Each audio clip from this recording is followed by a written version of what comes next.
Okay, I'm excited today about the panel we have. And when we're talking about these types of local initiatives, a lot of it's based on the laws in your particular state. So just because your state may not have the laws that allow you to do some of the things you're going to hear about today doesn't mean aren't strategies that you can use. And so there are different things that can be done in different places. So we are represented from coast to coast. We have Ling here from Montgomery County, Maryland, Lisa Arkin from the other coast in Oregon, and David Wheeler from right in the center in Colorado. I'm Rella Abernathy, and I work for the city of Boulder, and I'm your moderator. So I just want to give you a quick background on the types of constraints that there are when you're looking at making changes into local government. So the first thing that you need to take into account is consideration is whether your state has preemption laws in place. And what that means is that you can't have more stringent or restricted laws than the state has. Now, there's only a few states that have, what's called explicit preemption. That means that there are no restrictions in place. Some have what's called exclusive authority, which means that you can ask the state if you can, or petition the state, the commissioner usually, if you can have more restricted laws. But the majority of states that are in red, it's just complete primacy at the state level. But as we talk today and you hear the speakers tell their stories, there are still things that can be done. So I'd like to start, let me bring up the bios, by introducing Ling, who is a co-founder of Safe Grow Montgomery, which is an all-volunteer coalition and advocates for safer communities through healthy, pesticide-free lawns.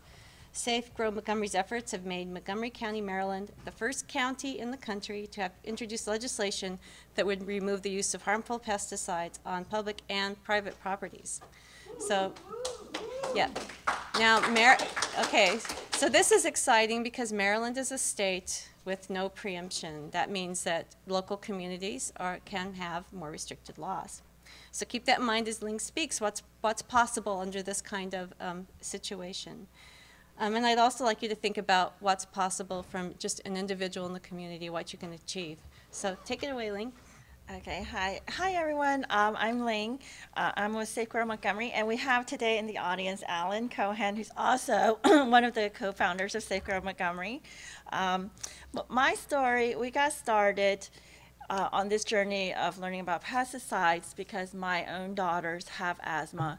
And we live in a suburb community which has a homeowners association, which is a common ownership community. And our common ownership community will usually spray all the common shared areas on a regular basis with the pesticides. And we try to talk to them, try to educate them, but nothing came of it. So what happened was one of the days when they were spraying, I was explaining to my daughters why they had to stay inside that day.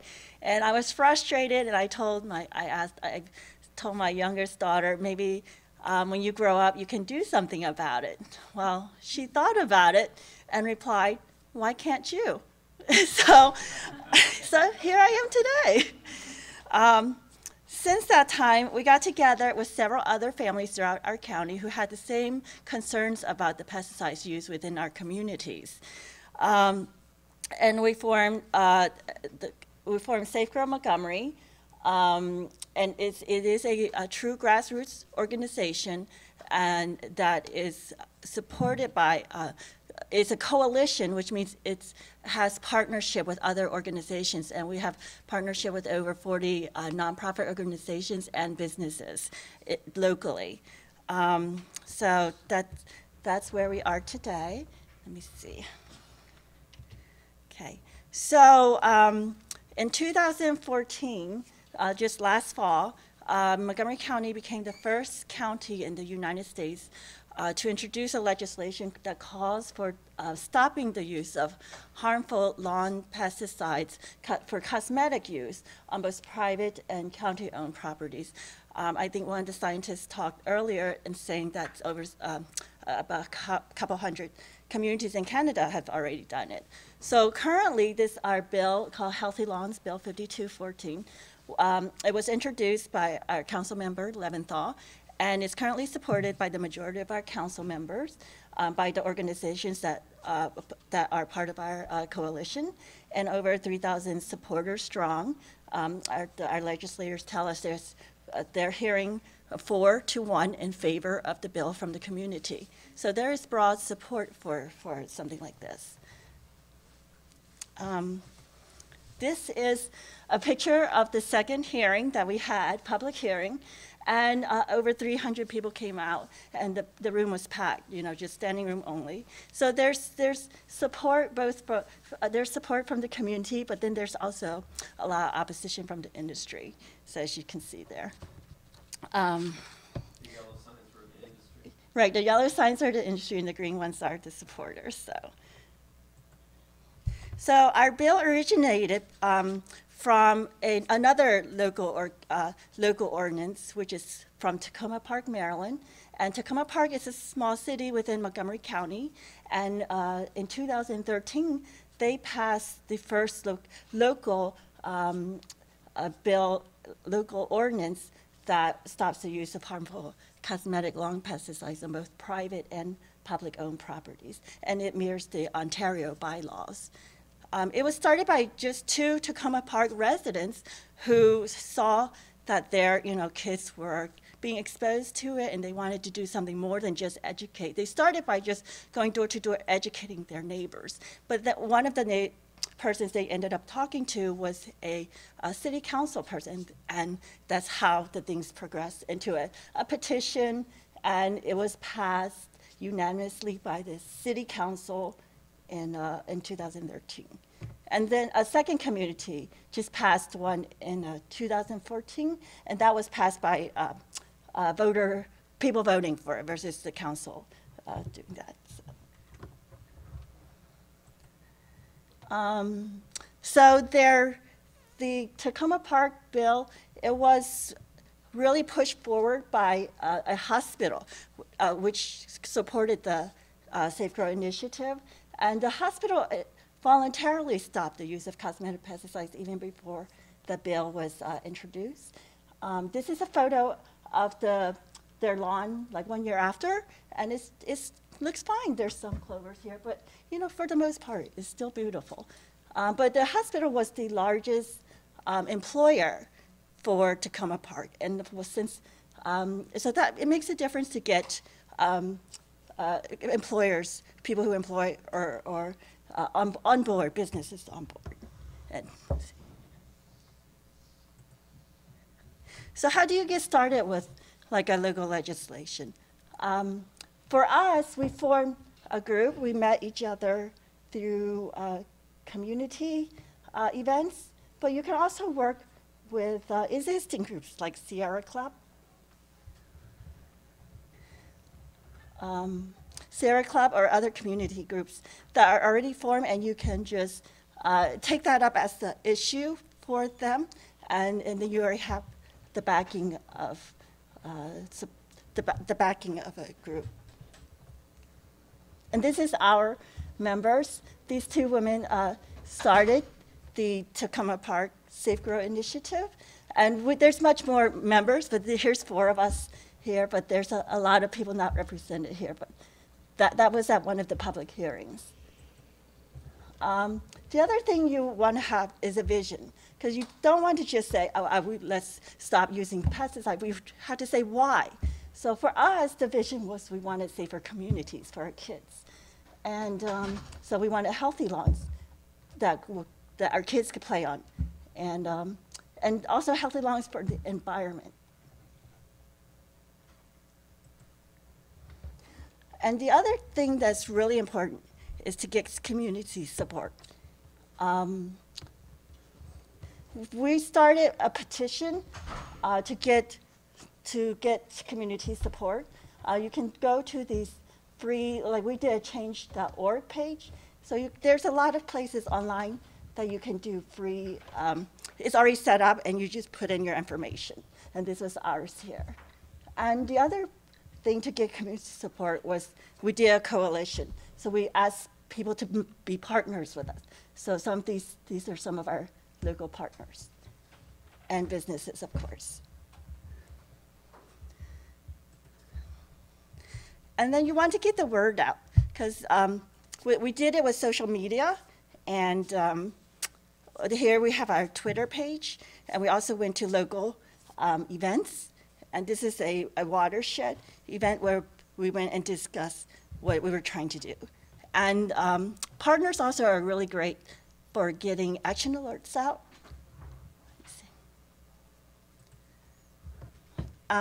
The hardest part for us was learning the legislative process, because none of us had done legislation before.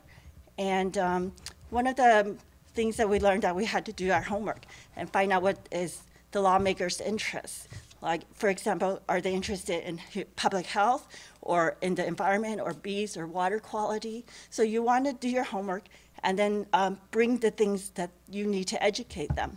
We also share photos and maps and letters with them. So you want to demonstrate that there's a need for whatever you want them to introduce. And for us, these are some of our photos of our neighborhood, the kids on the bus or near at the bus stop, and they would get sprayed, and also at the park. Okay, and then I talked about showing community support. So you want to show lawmakers that there's community support. And you want to find legislative champions. You want to find somebody who will back the bill, write it for you, and things like that. And also you want to find, identify allies, people who in the office, in the legislative office, who can help guide you. And when we got a bill, we asked, when we met with lawmakers, we asked for more. And you'd always want to ask for more, because during the committee hearing process, things will get negotiated away. So that's what we did. And you always want to check up with lawmakers again.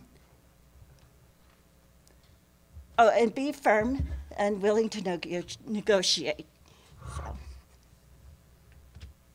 Okay, and be positive, patient, and persistent, because it's going to be a long road. You don't want to get worn out. So that's my daughter there. And shift happens. Don't give up your power. Don't give up your power. That's what my daughter taught me many years ago, that, we have the power to change these things. So that's what I learned from my daughter. And so here we are today. And this is my information if you need to contact me. And we're online, safegrowmontgomery.org, and also on Facebook and Twitter. And this is a picture from one of my friends in Pennsylvania. Okay, so next we're going to go to the other coast, to Oregon. Now, Oregon's a state with preemption, but I want you to see what can happen when you have extremely well-organized, great nonprofits working within your state on pesticide issues. A lot can happen. You can get a lot done at the state level and at the local level, because these groups will help local governments to get progressive changes in place. So our next speaker is Lisa Arkin of Beyond Toxics in Eugene, Oregon. And Lisa has spent 13 years as an educator and associate professor at both Stanford and the University of Oregon, prior to her work with Beyond Toxics. And she has since accumulated experience in toxics use reduction advocacy, which is what we're all about, and land use planning, environmental protection, and strategic development for nonprofit organizations. Thanks, Lisa. I'm going to cover kind of a long range of work we've done and show you how things that start off as mere ideas at the grassroots level can become state policy. Let's see. Okay. So I was asked to talk about some of the successful state policy that we've driven in Oregon, despite the fact that it is a preemption state. So as executive director of a nonprofit, lots and lots of people throughout the state call us with their own observations, their own complaints. And I got a call from parents and teachers from various areas in the state complaining about pesticide applications at schools. And I did a lot of research as to what was actually happening in our state, and I did a public records request to the Department of Agriculture on behalf of Beyond Toxics, and we found out that in the course of about 12 years, there were over 76 poisoning incidents at public schools that had never been reported on by the state. The investigations had been sort of swept under the carpet and the files deep-sixed. These included school evacuations, sending children to the emergency room, having teachers sick for days after applications during school hours while kids were in classes. So we did pass the school integrated pest management law. So we took it from a complaint from a parent and a teacher all the way to the state legislature and passed the law. You can see there the key requirements. And I'm not one for a bunch of bullet points, but I think they're important. If you're working on these issues in your state, here's what you can accomplish. So it says in the bill that the purpose is for the health and safety of students, staff, and faculty, and protecting the integrity of the campus grounds, as well as local ecosystem. We got that into the bill. We had the exclusion of any pesticide application while students are anywhere on campus, and that includes after-school sports. They also cannot apply any product that has a warning, a danger, or is labeled carcinogen, requiring notification and posting, so parents can opt into a notification system. They get an email or a letter or a phone call from the school, and again, no kids on campus. So that passed, and is Oregon State University is part of the implementation of the program.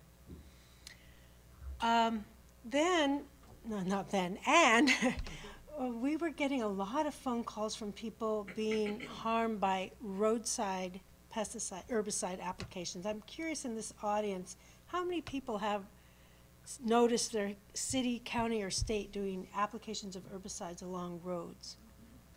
Yeah, it's a tremendous problem, and it's just saturating the environment with herbicides. I know in Oregon, a lot of roads are right along rivers, state highways, scenic rivers, and they're just, it is a saturation, and then all that stuff goes right into the rivers. But we were getting calls from people who were going out to their mailbox to get their mail and got sprayed by the spray truck, and people observing the spray truck spraying directly into pristine salmon habitat, people getting, quite sick. So that led to the passage of the state integrated pest management law, which I like to call Safe Public Places. And it requires our state to instruct all state agencies in integrated pest management by a state IPM coordinator. And that is a faculty member, so it's not a political person. He is appointed by the USDA to be the state IPM coordinator, and it's a faculty position at Oregon State University, which is a lands grant college. All the state agencies have to participate in this, planning, training, and implementation. They have to identify what the pest risk is and then decide if it's necessary to use a pesticide product, and developing policies of notification. And then the most important thing, which I thought, was that they had to have performance metrics. And a couple of speakers yesterday talked about the need to measure what is the goal and how you're making that progress to the goal. So our goal, and I really had to haggle and badger and barter to get this phrase in the law, which was protecting the health and welfare of children, the elderly, and other members of the public. That's actually in the law. So that is now inculcated into an IPM management program. Then there were 7 huge bee die-offs in the state of Oregon, probably well over 75,000 bumblebees dead on the ground. In this picture, I took this picture in Eugene where one of the large ones happened, and after Beyond Toxics went on site and took photographs and met with the residents that lived in this apartment building where they sprayed neonicotinoids on blooming linden trees. Do you know why they spray blooming linden trees? Aphids. But not just for the aphids, because the aphids aren't harming the tree. Honeydew on the cars. People complained that the trees were pooping on their cars. Instead of just telling people to move their car, they sprayed these trees in full bloom while the bees were attracted to the beautiful blossoms. And when we documented by taking photographs that the bees were still returning to the trees even after they had stopped the spray, we got the state to force the applicator to tent 17 huge linden trees so that the bees couldn't get at the poisoned blossoms anymore. And then we worked to introduce a ban on neonics in the state legislature. We didn't get the ban, although the bill was introduced again this year, so it's been introduced twice. But what we did achieve was a state bill that will require better education of pesticide applicators, better communication between beekeepers and farmers. I don't really support that bill, but at least it's a big step forward. So since we didn't support that bill, what we did do is have the introduction of a neonic ban in the city of Eugene, and it was the first city to become neonic free on public property because we are a preemption state. So we can only take action on city-owned or state-owned land. So it was the first one. It's probably the weakest of the neonic ordinances that have happened since because it was the first one. It had no model, but it does ban them. And it does, the way we got it to pass without the chemical industry coming down on us, it was really a stealth project. We embedded it into statements about enhancing the pesticide-free park program. So Eugene is still developing its pesticide-free park program. We have about 7 pesticide-free parks, and we're still looking to make them all pesticide-free, but we just kind of embedded it in there and slipped it through, and then celebrated wildly. Yeah. And now lots of other cities are doing it. So I just want to say that this is one of our most conservative counselors. We even got him to wear his bee antenna, and we gave this city an award. So we did it, you know, we started with information, and I want to encourage you to file public records requests and know your information. And what we found out is the city, unbeknownst to the city itself, had hired contractors that were spraying neonics all over the city, and the city parks and recreation and public works staff didn't even know. So first we had to expose that, and then it was much easier to get the city to go, oops, bad on us, we won't do that anymore. All right. And we also used a lot of street theater. So the top picture is, you know, the Flight of the Bumblebee song. So, yeah. So we had bees dying in parks and things like that. And then that's me dressed up as actually I was a slug queen at the time, and singing songs about Monsanto and pesticides and things like that. So just making fun, making light, not making fun of it, making light with it, humor, and also I really do believe in public theater and the power of the make-believe, you know. So then just last month, we got the city of Portland, which is over 500,000 people, to ban neonicotinoids. This is a really strong ordinance. So yay! And Oh, it's a purchase. yes. So it bans the use on any city property. It bans the purchase by any city department or staff member. The nickname of Portland is City of Roses. And next year is its 150th anniversary of the beautiful, famous, world-famous rose gardens there. So we had to do a phase-in. I think you mentioned, be strong, but also be flexible, or, So we agreed that for the rose gardens, we would do a phase-in project. But actually, this is very exciting, and we've called Rella and asked for advice. We're going to start with organic rose gardening in certain parks in the city, each year expanding the number of acreage or plants or whatever it is, whatever the measure is, with organic methods until I think we gave ourselves a 4-year window to expand it to all rose gardens in the city.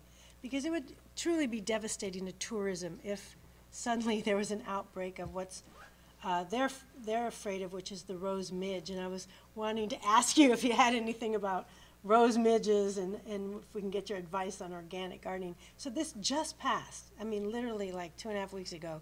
So we haven't yet met to put together the technical advisory team that will start to implement the organic rose test gardens. But we're excited. And so the key feature of that is the prohibition on all city property, the phasing in, or the phasing out of the purchasing. And we gave them 4 months to phase it out. They have to alert their suppliers. Amending their integrated pest management policies to identify neonicotinoids as systemic and highly toxic in the environment. This is really great. The city, the next 2 things, the city is actually going to reach out to all retailers within city limits and urge them to stop selling neonicotinoids to the public. And the city itself will develop a website to educate the public on the dangers of neonicotinoids and urging people in their own gardens, in their own homes, in their own neighborhoods, in their own rights of way to not use neonicotinoids. So it's look it up online and use it in your city and go for it.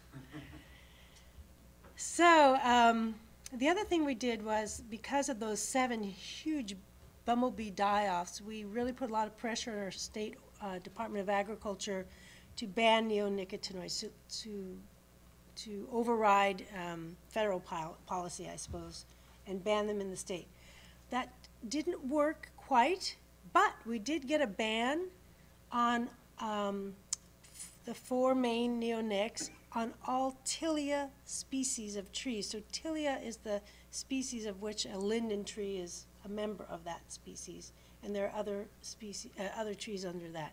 So they are particularly attractive to bees. These flowers are so pungent and fragrant, the bees just go there. So at least we got that, and so that is a permanent ban.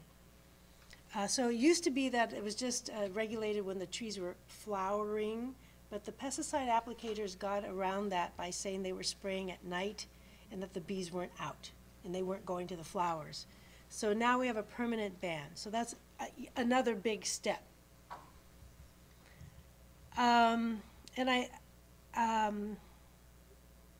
So the other thing is putting pressure on the legislature. So there were 5 bills introduced this year. And one of them was kind of interesting, which was a House, I forget, something resolution, like consolidated resolution, that just says the state of Oregon will be committed to making pollinator health a priority by supporting existing programs and new opportunities to educate the public about pollinator health. It's not much, but at least you got all the Republicans signing on to it. So it was a joint statement. And it's, again, education and stepping. And I won't go through all this, but there's a lot of bills in our state legislature this year having to do with bees, pollinators, and neonicotinoids. So before I transition to some of the more serious stuff, I just want to give you some fun bee facts. So Oregon is home to 300 native bee species and 30 bumblebee species. So we're very rich in the diversity of bees. And we do care a lot about our native bees. Of course, honeybees have been a big topic, but native bees are doing a whole bunch of pollination for us. the Oregon fawn lily, of which is the purple flower there. I found this out so interesting, that after a bee comes and pollinates it, it changes color so that it's not as attractive to bees after that. Sort of like it's symbiotic with bees, like, hey, don't come here, I'm depleted. Go spend your energy somewhere else. It's so fabulous that bees and plants actually have this communication system. Made me all tingly to learn about it. I thought I'd share it with you. And then there was some new research that bees can recognize human faces. And I swear it's true. I have a beehive in my backyard, and I think the bees I'm sure the bees recognize me and my golden retriever. And they let the dog come really close, except for when the queen bee was about to go off on her mating flight, and they stung the dog all over the nose. They seemed a little bit pissy at that point. Okay, and the other thing is just that pollinators are sort of the messenger of love. And the plants are stationary. They're rooted in the ground. They can't really go out and talk to, hey, babe, you're beautiful, you know. The bees are doing this for them. And there is this communication between the species. I'm convinced of it, you know, and there's been beautiful poems written about that, but just thought and there's a little picture of an Oregon bumblebee there. So the next slide, I've always looked for a venue to use it. This is the first time I've used this slide in public. And there it is. And that's because we're also working on pesticide drift. This is a Oaxacan woodcut. And when I saw it in a museum, I went, whoa, incredibly powerful. And this is what it feels like in Oregon for communities that live nearby industrial private forest lands. So some of you are old enough to know about the Vietnam War, where they sprayed Agent Orange with helicopters. They're still doing that in Oregon. I don't know if they're doing that in any of your states. They still spray 2,4-D along with chlorinated compounds, which essentially creates something very similar to Agent Orange, all over the state. And these are pictures of just a typical coastal town in Oregon. This is the city of Wheeler. And you can see the clear cuts behind it. This is the purpose of why they use aerial herbicide sprays in Oregon. They clear cut the land and then scrape everything off of it. And that's a whole nother topic about biomass and things like that. But anyway, then it just leaves it open to invasive weed species and other kinds of timber that's not marketable, like maples and madrone and alders. They want to get rid of this stuff because they're growing a monoculture of fir trees. So they spray it multiple times and also replant this GMO monoculture fir crop. And the picture on your right is a watershed, a drinking watershed for this, nearby this city here. So I'll show you another picture later. You know, they do this without regard to the presence of homes, the presence of schools, or drinking watersheds. And if you live in an urban area, you might forget that some smaller towns get all their water from surface water, just streams that come off the hillsides. So we have, we published a report, I have one copy here, that was the first ever investigation into what was going on in private forest lands, and this had to do with our ability to FOIA documents. But again, we started with research. I always recommend that highly. And we found out that one of the reasons we were having so many complaints of human health injury, this is innocent bystanders. These are not workers in forestry. These are just people outside playing with their children in the yard or mowing their lawn or doing whatever they were doing. In Oregon, there's a 60-foot, so what would that be, from this wall to not even quite, yeah, about where David's sitting. For an aerial spray, that means the helicopter's like 50 feet in the air, 60 feet buffer for fish streams and drinking water, but not for streams that don't have fish. So if you have a beautiful waterfall, a spring and a waterfall, that's the headwaters, and then it's coming down to seeking out the big river. That's not protected. Just when it gets to the Rogue River or the Willamette River, the big river.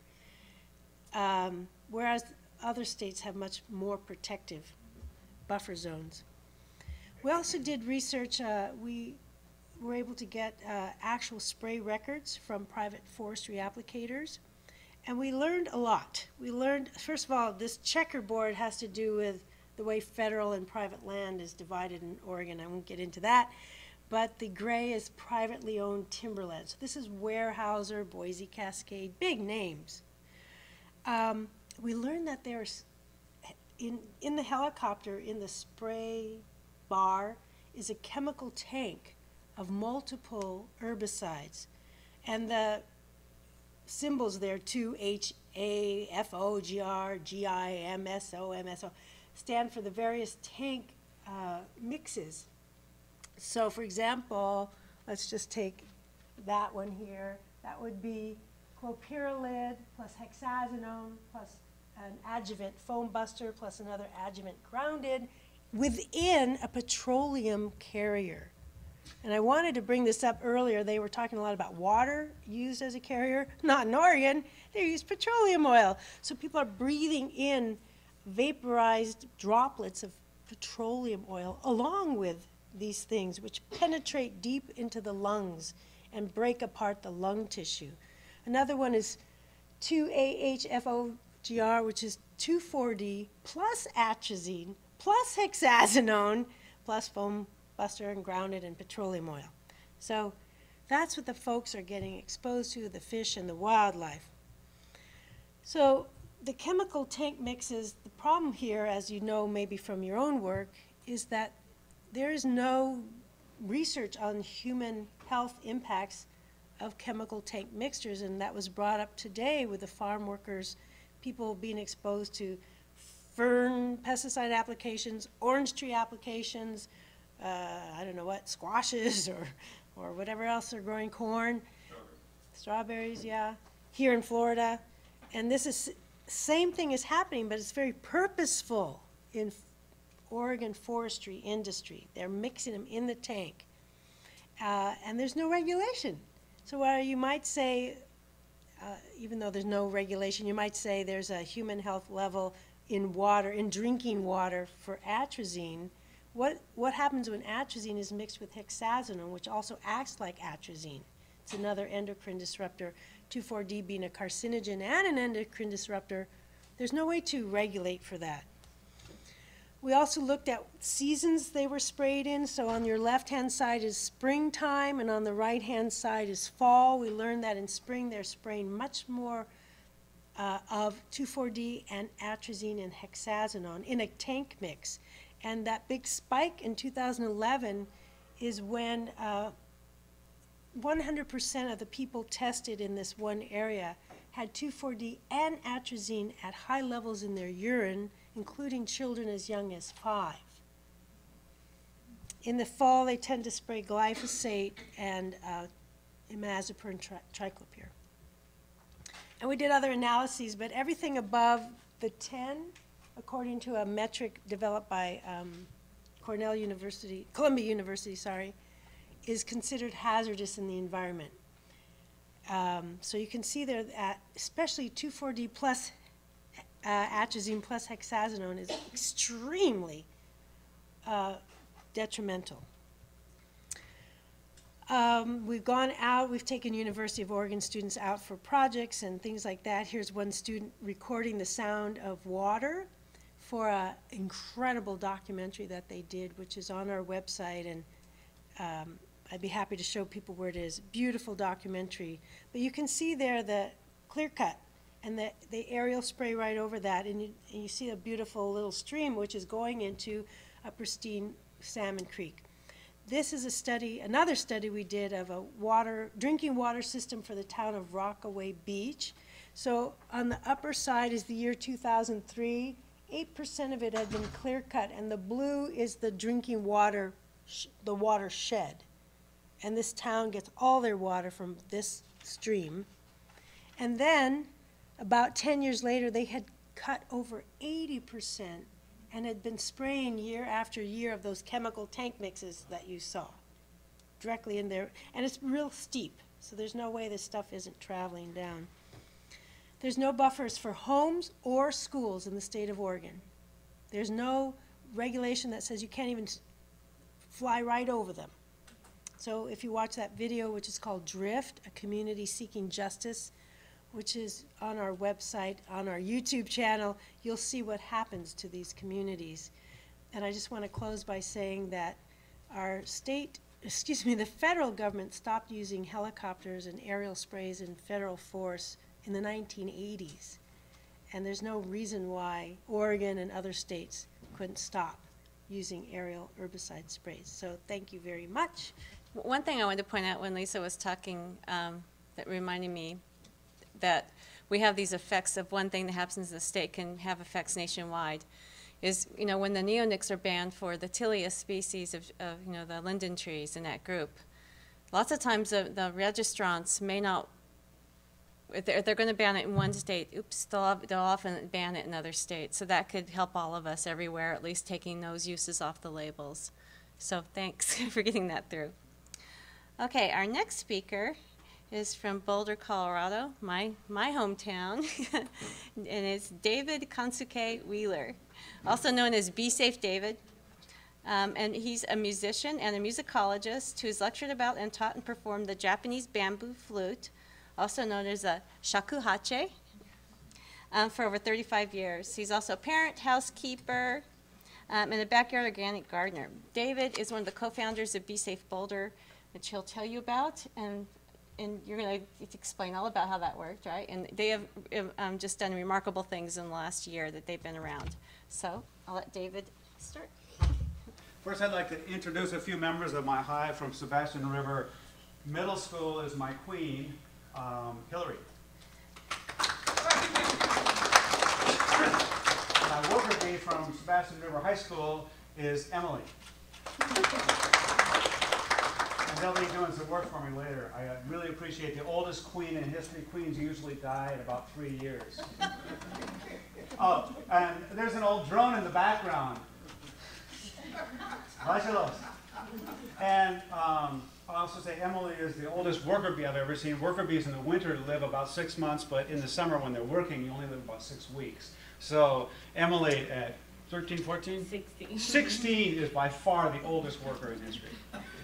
I won't talk about how old my drone ship is, but anyway, I'd like to talk a little bit about the bees and what we're doing at Be Safe Boulder. So Be Safe Boulder is an organization that was founded last spring, and here's basically what we think about when we're working. First of all, our focus is on community. Be Safe Boulder and the concept of Be Safe neighborhoods is community, education, and collaboration. Community means your neighbors, businesses in your community, governments in your community. That would be Rella in my case. Well, she's representative of my favorite part of government in our community, and non-government organizations of many kinds. And those can be all over the country. For example, beyond pesticides. Education is educating people about the problems you have, issues you're trying to address, and then ways you can address them, actions you can take. And finally, collaboration. And this is a big one. This has really been important for us, where we're consulting, giving people ideas about how to do things, organizing various people in neighborhoods, and then reporting what's going on. And we're not specialists in bees. We're not specialists in pesticides. We learn from the likes of the people, you in the audience. But we learn from you, and then we spread your word. The Be Safe Neighborhoods movement, which was founded in 2013 by Living Systems Institute, about which I'll say more soon, is basically these 5 concepts. When you're trying to create a Be Safe neighborhood, you get 75 neighbors to pledge not to use neonics. And so basically, you go canvassing. If you don't know someone, you walk up to your neighbor and knock on their door and say, have you heard about the vanishing bees? And by now, a lot of people have. And in Boulder, Colorado, tons have. And talk about how commercial beekeepers are suffering losses of more than 30%. Well, now, 30% is a low number. It's more like 50%. And in Boulder County this year, many beekeepers were talking about 80 or 90% losses over winter. and talk about the idea that these particular poisons we're talking about, systemic poisons in particular, neonicotinoids, neonics for short, that show up in the pollen, the nectar of plants, and also in the guttation fluids, and poison bees at sometimes very low levels. And here's a scary thing, that these poisons are common in the insecticides sold in, to the public and in the potting soil of the plants they buy, sometimes without them knowing. So finally, we just say, well, you'll help your neighbors create a place that is safe for bees, which would be a bee-safe neighborhood. And our killer line by our favorite canvasser, a 7-year-old by the name of West, is, so, you're going to save the bees? When a 7-year-old says that to you, you go ahead and say, okay, I'll sign. And we're not asking for money, so that's good. So first of all, we just introduce people to the concept, educate people about what we're talking about here. And it's pesticides. And all of this is not really new information for you all. My hive over here might be learning a lot right now. Can you see this, Queen? Yeah. Okay, if you can see it, good. So pay attention, because I'm not going to explain everything, because you guys, I guess they're just, you know, they're so self-interested, those bees, they don't really know what's killing them. But it's these poisons. They're systemic neonicotinoids. In other words, they occupy every part of a plant. And that is because they go through the vascular system of the plant. And this poison gets into the roots and seeds and gets into the sap and the fruit, guttation fluids, that dew-like substance that comes out on the leaves, the nectar of the flowers, all parts of the flowers, including the pollen. And the bees that may take a sip of guttation fluid for a drink of moisture or nectar or pollen are getting poisoned. And here are some of the samples of what we're trying to get rid of. And Monsanto doesn't actually make any neonics, but they do make systemic pesticides like the herbicide Roundup, which is based on glyphosate. And they spray that on their plants, and they soak their GMO seeds in neonics. And here's an example of how strong a neonic is. If DDT, which is banned ages ago and still around in the dirt of the Floridian lakes, has a toxicity of 1, then these things have a toxicity of, at a low level, 5,400 times that, up to 10,800 times that. They are very, very toxic poisons. For example, if you were to apply the same amount of toxicity in DDT, equivalent to the amount of neonics applied in 2013, it would equate 350 to 750 billion pounds of DDT would have to be applied in the U.S. so you get the equivalent pesticide effect of the neonics that were applied in 2013. I'm not saying it was that much neonics. That's the equivalent in toxicity if it were DDT, which has its own issues. They say neonics are good for people. Well, not as bad as DDT. And for example, the coating of 1 corn seed, and I'm just showing you how I would educate people who want to learn about bee-safe neighborhoods, has enough poison in it to kill 80,000 bees, which is 1 super healthy hive, or maybe 2 or 3 hives, or 4. Also, enough poison in it to kill 1 songbird outright. And the reason that I dyed this corn seed red is because when they soak a seed in neonics, they're obligated to dye that seed a color so that we can know that it has neonics on it. Well, when they plant that seed, the corn seed planter is rushing through the fields, digging holes to put the corn in, squirting corn into the holes, and the songbirds are following the planter thinking, oh, there's a red one, oh, there's a blue one, picking up these seeds. It's kind of a tragic little cycle in the agricultural process. And if you think you're not contributing, all the things like this have these poisons in them. And you can buy them at any garden store. They're the bread and butter of many big box stores. Furthermore, they're also used in flea and tick collars and actually can make your pets sick. But hopefully they're also killing a few ticks and fleas. And now the other problem with this is, although agricultural use, as I explained, has huge amounts of toxicity applied to the land, 20% of the total use of these pesticides is in urban environments on a much smaller land area. 20% of the use on a far smaller land area than the agricultural applications. And the applications can be in much higher concentrations, in addition to the fact that, as we've talked about earlier today and yesterday, people, especially citizens who are not specialists in this, will just spray. That fine print is too hard to read, believe me. At my age, I would need a magnifying glass to read it, and most people just don't worry about it. Well, we're trying to get people to start worrying. And here's what I talked about earlier.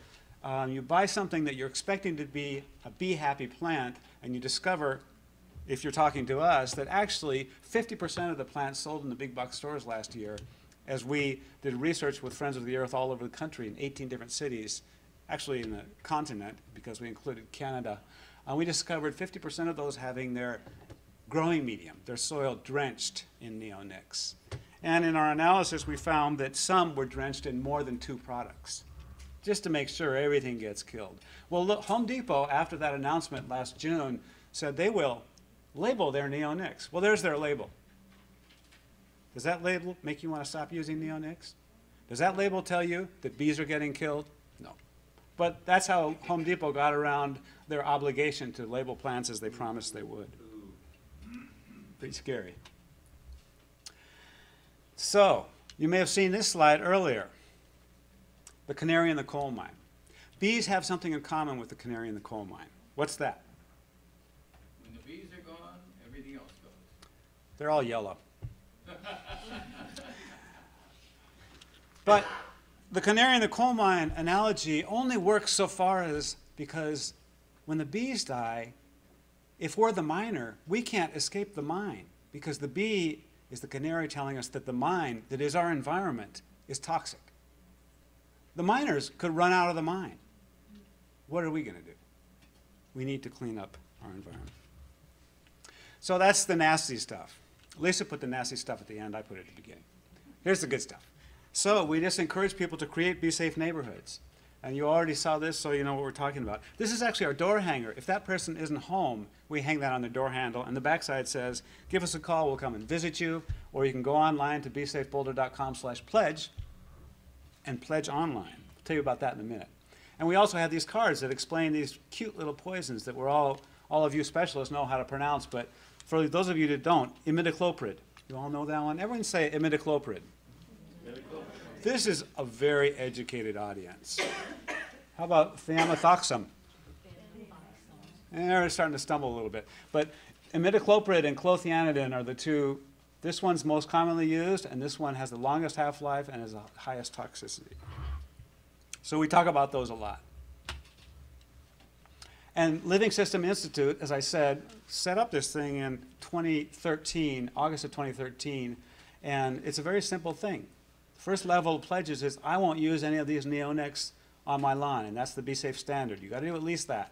If you've gone that far, then you've got to figure out what doesn't have neonics in it.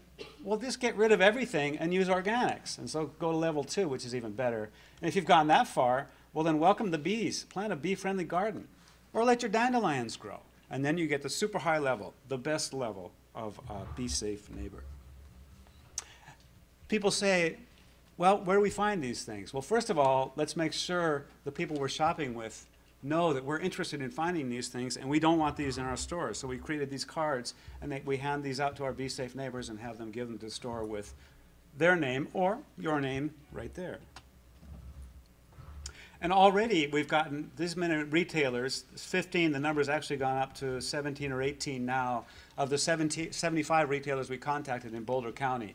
And some of them have really engaged strongly in what we're doing, and people are very excited to see, for example, McGuckin Hardware, the biggest small hardware store in Boulder, small meaning not big box, hardware store in Boulder. And, for example, Harlequin's Gardens is in there somewhere, I hope, because they're so important. Harlequin's Gardens gardens the Dushanbe Tea House. Dushanbe is a Tajik city that is a sister city of Boulder, and they have a rose garden next to their tea house. They have put no pesticides on that rose garden for 9 years. And everyone takes pictures of that rose garden. So again, you remember this one, right? Home Depot being sneaky, protected from problematic. Well, you sure don't see bees in there, do you?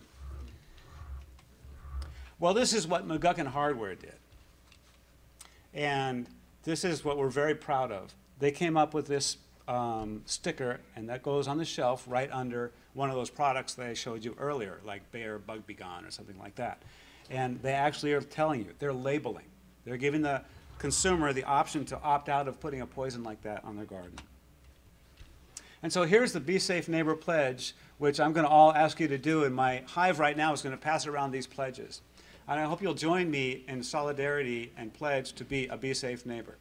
I will not knowingly use neonicotinoids or other systemics, and I will not use or buy soils, seeds, or plants that have been treated with neonicotinoids or other systemics. I will not, in the second level, the better level, I will not knowingly use any synthetic pesticides outdoors. And if you've gone there, then just go ahead to level 3. I will not knowingly use any synthetic pesticides outdoors, and I will plant and raise plants that provide the pollen and nectar that bees and other pollinators need. And like I said, if you're really lazy, you're probably a number 3 here, because dandelions are something that bees love. And in our state, they're an early bloomer, and they're one of the few flowers that has lots of pollen. And pollen is something that bees really like. You think they like the nectar? Well, the pollen is their protein. The nectar is their fuel, keeps them warm over the winter, but the pollen is what enables them to fly long distances. So we get out and canvass. And I encourage you all to get a Be Safe Neighborhood t-shirt when you canvass, because when you walk up to someone, knock on someone's door, and they don't know who you are, if they see that Be Safe Neighborhood t-shirt with the smiling happy bee with the blue eyes, they'll listen to you. And once you've explained why you're there, and you can just use this card to do it, pretty much tells the whole story, maybe teach them how to say a few poison names, get them feeling like they know everything, and get them to sign, and then tell their neighbors to sign, you're on your way to creating a Be Safe neighborhood. And just go canvassing. It's easy. Show up with a t-shirt and a smile, and you will get people to commit. And it's not hard to do, and when you get someone to understand what you're doing, you'll get a response like that. They can't wait to sign. This is our online map, and those happy bee icons represent places in Boulder County. This is the whole picture of Boulder County, although I cut off some of the Continental Divide area up here just because there are not many honeybee works up here. This highway right here is about 9,000 feet. This is Boulder County, and you can see there's bees all over the place, and if you zoom in, you can see this green is a neighborhood that's working on becoming a Be Safe neighborhood. And there's one that already has become a Be Safe neighborhood, and each one of those little bees, it's one of those happy bee icons, represents someone who is pledged. This neighborhood has 80 pledges in it. This neighborhood, as you can see, doesn't have quite as many, but it's getting there, and soon it will have its 75 to qualify as a Be Safe neighborhood. You all can go online and fill out our pledge online, and hopefully we'll soon have a map like this that when you pledge anywhere in the country, right now it's only Boulder County, anywhere in the country, you will get a happy bee icon to show up on your property. So the bees can know where to go. Because otherwise, well, for example, here's a neighborhood we just got started, the Newlands neighborhood in North Boulder, and so far they only have 15 out of 1,052 households pledged. But if you roll over this, when you look at this map, you can see, first of all, you just see the green, the highlighted green, but if you roll your cursor over it, this little pops up and tells you the name of the neighborhood and what its pledge rate is and how it's going. So it's a way to monitor what's going on and have fun doing this and get your friends to join you in doing it and create Be Safe neighborhoods. Once you've gotten your numbers, you send them to Living Systems Institute and get a certification. This is just the basic standard. When my neighborhood, which is the first certified Be Safe neighborhood in the world, Melody Catalpa neighborhood in North Boulder, sent in our certification numbers, they stopped counting at 150 neighbors, and it was close to 200. And we were so excited to be the first neighborhood in the world that news cameras showed up, and we got newspaper articles, and so we started celebrating and spreading the buzz. And this this sign appears at the various entrances to our neighborhood off the main arterials, just making sure people know that we're a Be Safe neighborhood and we're proud of it. The next step was to get Boulder to be a Be Safe city. Boy, you got to work hard on these people. The IPM manager in Boulder is so just incalcitrant and hard to work with. And her name is Rella Abernathy. She happens to be sitting right here. And so we worked on her as hard as she could. And then all of a sudden I realized she was twisting my arm to do this. Boulder has been essentially a Be Safe city in its integrated pest management on its city property for many years. And so this is a way for Boulder to celebrate this. And unlike Montgomery, we weren't able to get an ordinance passed for this because of, what do you call that thing? State? Preemption. Well, we could do an ordinance if we want. We can add it to our ordinance when we update it. We're going to move in. We're moving up. It's great to be teaming up with your city. And that's one thing that's great about Be Safe Boulder. We're able to collaborate with all these different people and share the ideas we're working on. So what we ask is all this stuff. And as if you read that, it makes sense. It's a logical argument to have a bee-safe city. And then these are the simple things we ask for. Just don't use neonics on city property. Urge everything for the same for the rest of the country. Make noise. That's what it's all about. It's a citizen grassroots action that it gives everyone a little bit of power to make their voice heard. And with that, giving people that power, they can do more to support the things that from the top down in our government we have seen are not working. EPA is not going to take care of us. USDA is not going to take care of us.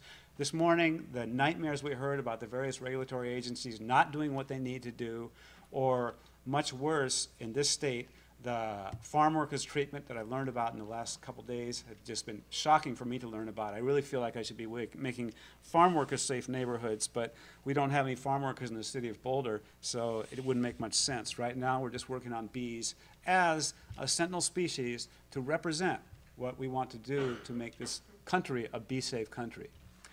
Now, our resolution will also be urging the same for other private sector actors in the city of Boulder. As you saw earlier, we already have departments, but department stores, hardware stores, gardening stores, nurseries, pledging to be bee-safe and offer bee-safe products and label bee poisonous products. We've also talked to lawn care companies. We're also getting landscaping companies to do similar pledges so that their clients, if they ask for a bee-safe treatment, will get that.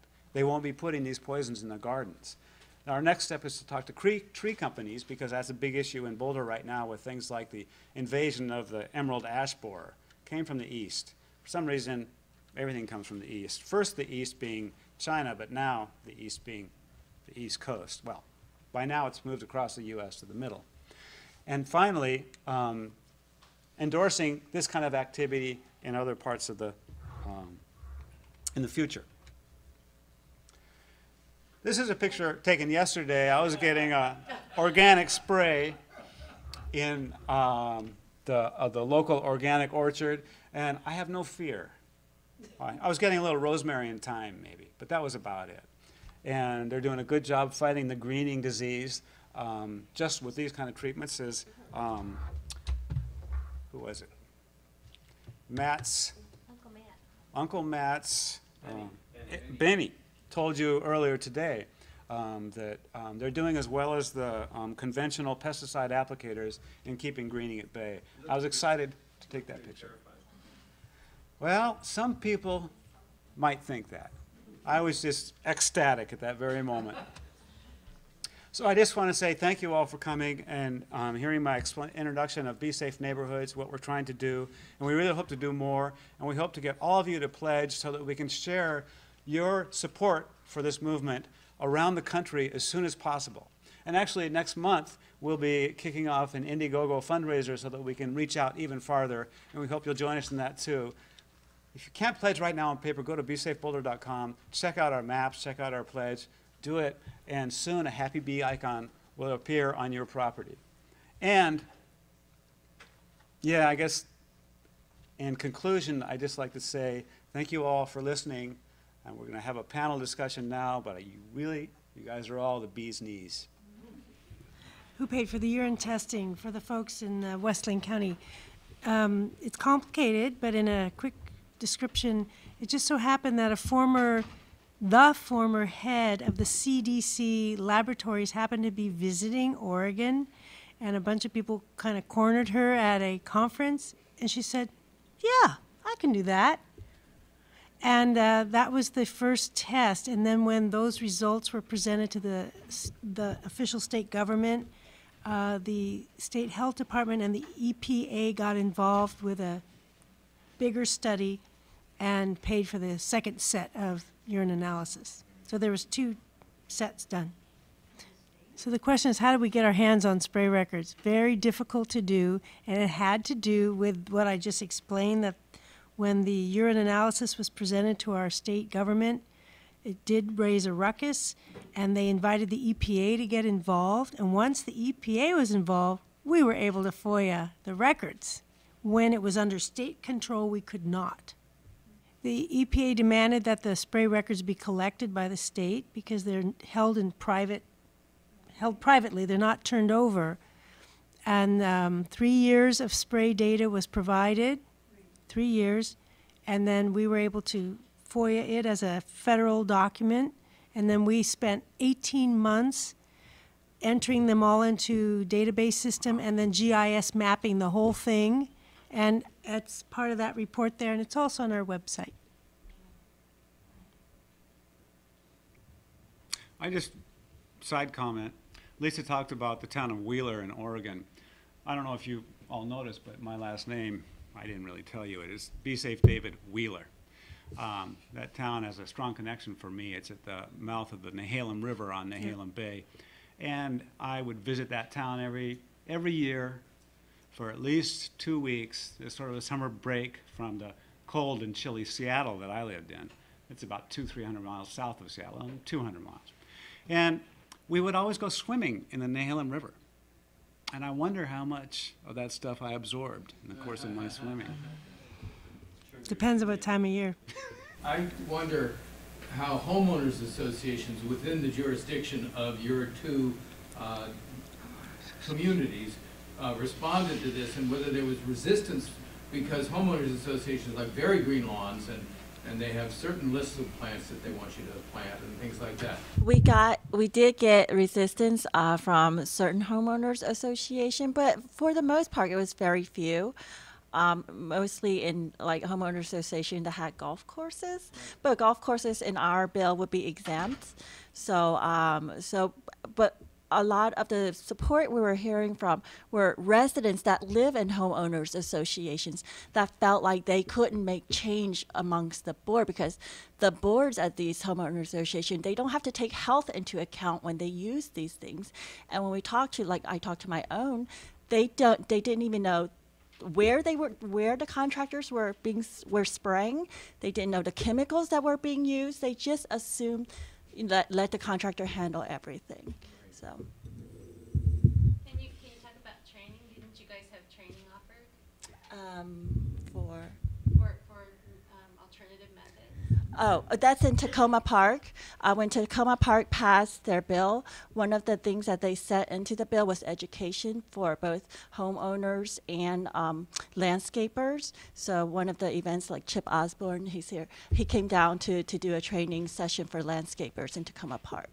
The other thing I was going to mention about the homeowner association is that it just has shown how incredibly undemocratic these things are, and I think this is an area ripe for maybe statewide action on trying to get homeowner associations to have some sort of standard of democracy. Right. Well, one of the issues with homeowners association, what we found was people in the communities would spend years trying to educate the board and then trying to get change. And then when a new board come along, those changes would be reversed or watered down. So we wanted something more permanent.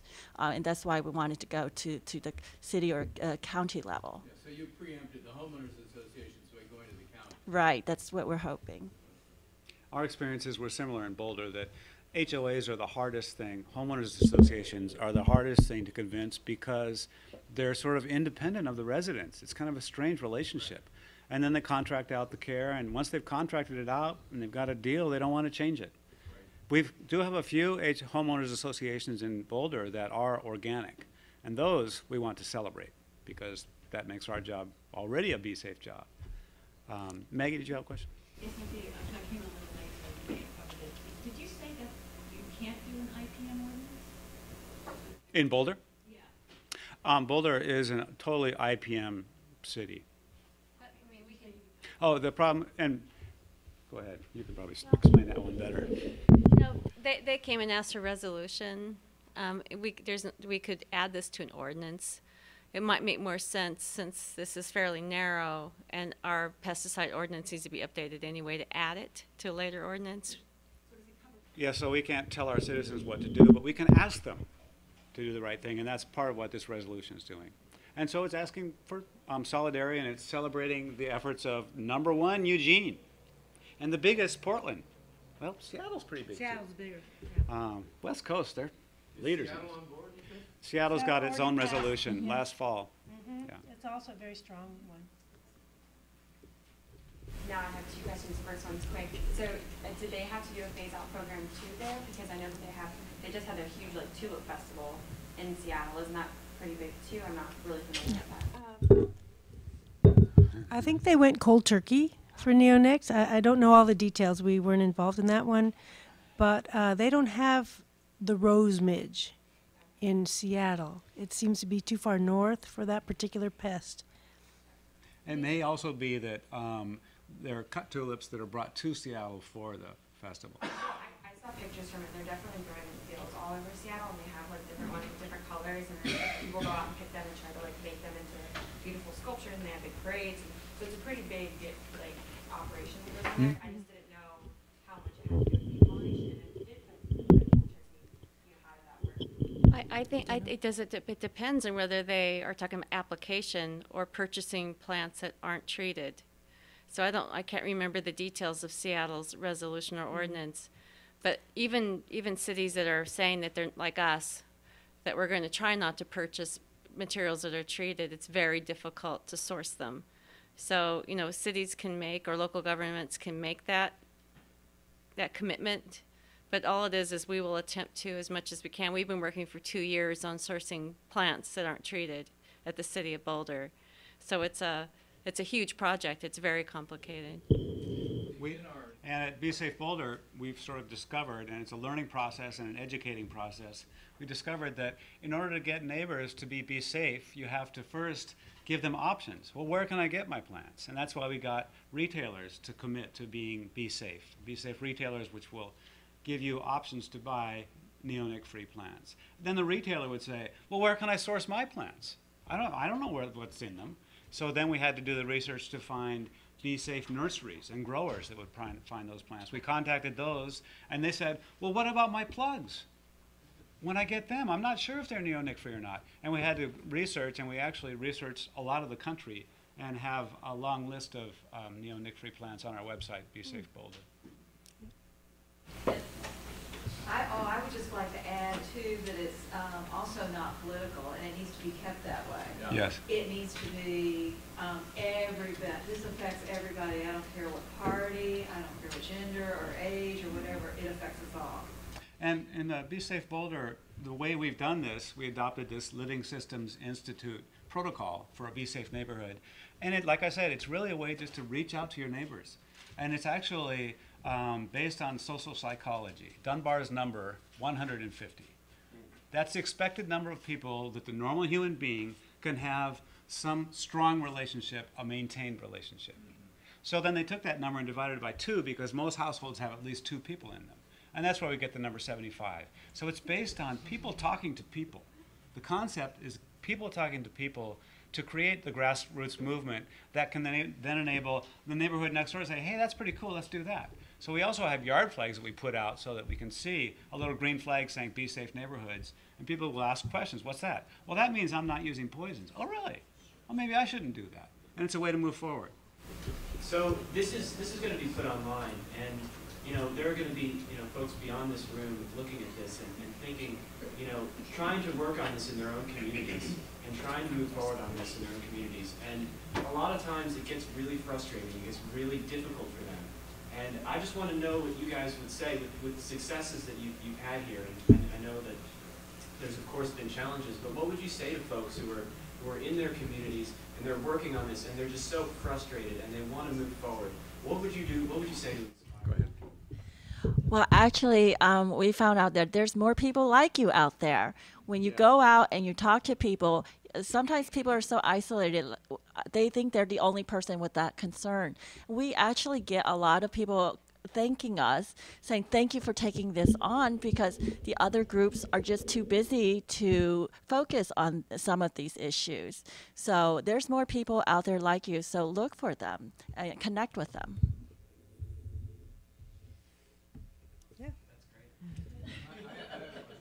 With that in mind, is it feasible or is it already underway to get the big organizations like Sierra Club and Audubon Society to join in and become coalition partners?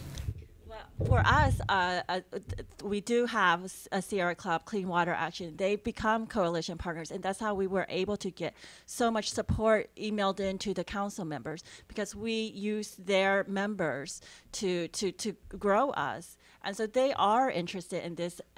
Each group has a different interest. Like the Clean Water Action, they're interested in the water issue or the clean air issue. So this issue isn't just bees or air. It's so intertwined. So a lot of the other groups are very interested, and they want to. Sometimes they don't have the time, but they want to join in on your campaign. I also want to give credit to our 3 partners who helped us pass the ordinance in Portland. So Beyond Toxics kicked it off, and we involved Audubon Society of Portland, Center for Biological Diversity, and Xerxes Society. For our work on aerial pesticide spray in forestry, we have probably about 32 or 35 organizations, some of them big like Sierra Club, who have signed on to be our partners. And we're a statewide organization ourselves, so we're not a local, but so we help small groups like your group would have probably come to us, you know, and then we would have involved bigger organizations. Be Safe Boulder just depends on everyone. But actually what we do is, once someone is pledged, they become a, quote, member. So we have a membership of about 600 people right now. And with you all pledging, by the time this weekend is over, it'll be more like 700 or 800. And those people then support each other. And what Ling said, how about we find that our neighbors actually wanted to know about this. And sometimes you run into someone that just wants that green lawn. But we can talk to them about, well, Chicago, the city of Chicago is now saying if you see dandelions, that means it's a healthy park. They're a little lazier than Chip over here, which Chip would make it without dandelions, without using any pesticides. But the city of Chicago actually has a public information campaign about that. And that came about through a group in Chicago, grassroots group called, used to be Safe for Pesticide Project, now it's called Midwest Actions. Yeah, Right. yeah. And we stole their campaign too. We've been using it in the city of Boulder. Well, I wanted to add that groups also don't have to be partners or members. Sometimes they can help in other ways. Sometimes like internal politics prevents them from being a partner. Mm-hmm. But they're also willing to help you share your campaign or share your message. So that's another way. So. Yeah, we've gotten endorsements from many groups too, and that's one way. For example, when we took our resolution to the city council, we were able to tell them 5 other groups like the Sierra Club, the Audubon Society, Boulder Rights of Nature, and other groups like that endorse this, so we weren't showing up alone. Melinda? What were the messages from the opposition? Well, we had opposition from the farming industry, agriculture industry, even though their whole industry would be exempt. We had opposition from landscapers, obviously. RISE, the chemical company, the chemical lobbyists. What else is? How did they frame their opposition? What would you say? They're framing it in a lot of different ways. One is, they're doing it, working it through property managers in like the HOAs and saying that this is going to decrease the value of your property. Okay, right. It was a fear. It's more like a fear campaign. Right, it's a fear campaign. They did like a fear that your property value would drop. Well, recently Washington Post came out and said that Tacoma Park is one of the hot spots for property value. Their property value didn't change, at all. They're actually, Jobs would be lost. Jobs would be lost.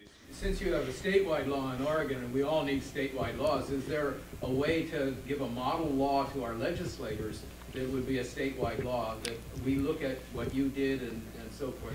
So we don't have a ban statewide, but there's legislation to ban, which I know will not pass. There is a state regulation now to ban it on Tilia species, so that's there, and that was not through the legislature. That was reaction of the agency to the public outcry over those 7 horrific bee die-offs. We're talking an entire parking lot of I think it was a Target, covered with bumblebees, yeah. So, and then we have these education laws. So we don't have a ban statewide. Experience with Be Safe Boulder by doing this. I've now have colleagues in Seattle and Portland and Eugene and Reno, Nevada and Sedona, Arizona who have kind of thought, wow, this is cool, we got to stay involved and do this. And these people are inspired by what we're doing and giving us inspiration. And they're doing it in many different ways, and sometimes they're branching out into saying, for example, what Alice was talking about, I'm sorry, Lisa was talking about the applications in schools. Reno is now getting a lot of news broadcast of pictures of pesticides being applied while kids are playing in the playground right behind the applicator. Herbicides is what we're talking about here. And they're doing that. They're doing Facebook campaigns and using social media as well as just your traditional old email and things like that and really getting out there. And it's a sense of collaboration that gives it meaning. And take these ideas to your communities if they're not doing it already, and everybody needs to talk to each other and collaborate, share ideas.